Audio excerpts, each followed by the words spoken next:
So in this video, we will be implementing the search feature in the e-commerce web app that we have started to create. And looking at the index.js file, what I have added here is just this basic GET request that returns the search.html file. So whenever we go to this route, so let's quickly view it. So this is the home page, and whenever I go to this route, this is the basic layout of our search.html page. And one thing to note is that whenever I use this search feature here too, suppose I look for data and press enter, it takes us to the same route because in our index.html file, right here, we have set the action attribute of the form to this route. So whenever we submit or whenever we click the submit button, it takes us to this route automatically. Okay. Now let's view the JavaScript one by one. So what I have here is we are calling the fetch data function, and the fetch data function is an asynchronous function where we have added the try and catch block to handle any exceptions or any errors, which is a good thing as a programmer. And let's go through this one by one. So first, what I have here is I am selecting the product, the search value, basically the search data. And for that, I'm using the split and pop method.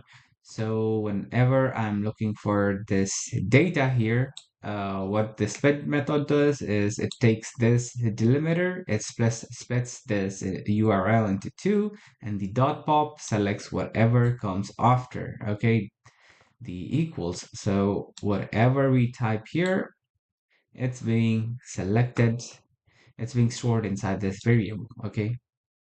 Now, what I am adding here is I am just adding a description to tell the user the value that they have searched for. Okay, so what we're doing is we're selecting this ID, which is a basic div element, and what we are doing is we are changing the text content to use search for and whatever our search term is. Okay, so just a good old search feature here. So you search for this. Okay, so there's nothing special. But what we will be doing now is we will be creating elements if our search value matches any of our object name, okay, object data name. So we will be creating elements for it. So for that, first, what we are doing is we are fetching the data not from just our product data, but we are fetching it using this query string parameter too. And we have already implemented the filtering logic in our backend, like how we did with part 10, right? So we are handling the query string parameters in our backend right here. So whenever I view it, let's just view the APIs here.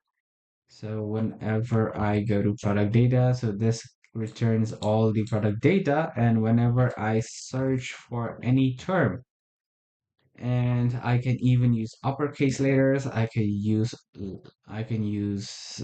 spaces, white spaces, but whenever I press enter, it gives me the data. So it has all the filtering logic applied. So this is why we are fetching it from this route, because we do not need to go through any of the filtering process now. And what this returns is an array of objects. So suppose I only search for A, it gives me 3 objects inside this array, okay? So now to use it, as always, we have to convert it into JSON. And now we are using the for loop to iterate through all the datas inside our array. Okay, so let me uncomment this out.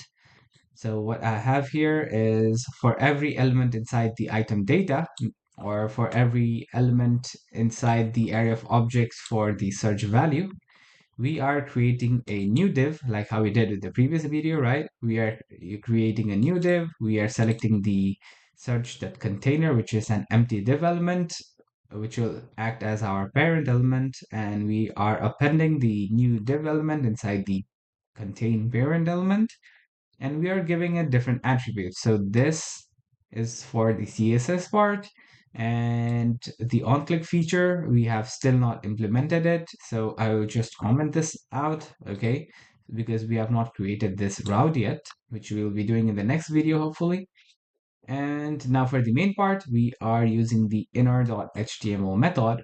And inside this new div, we are creating three different div elements again, like how we did with the previous video. So one for the image, one for the name, and one for the status as well as the price. Okay.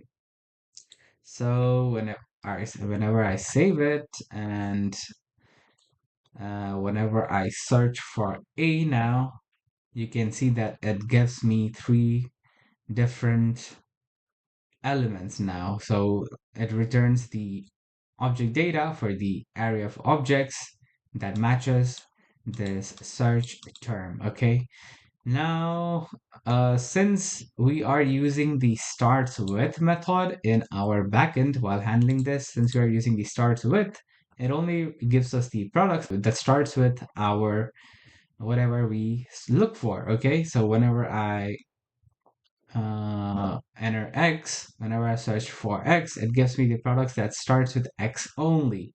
And similar with A, it gives me all the products that started with A. But if I use the include method instead, includes method, what this will give me is all the products that has the letter A in it. Okay, so all the product names that has the letter A in it.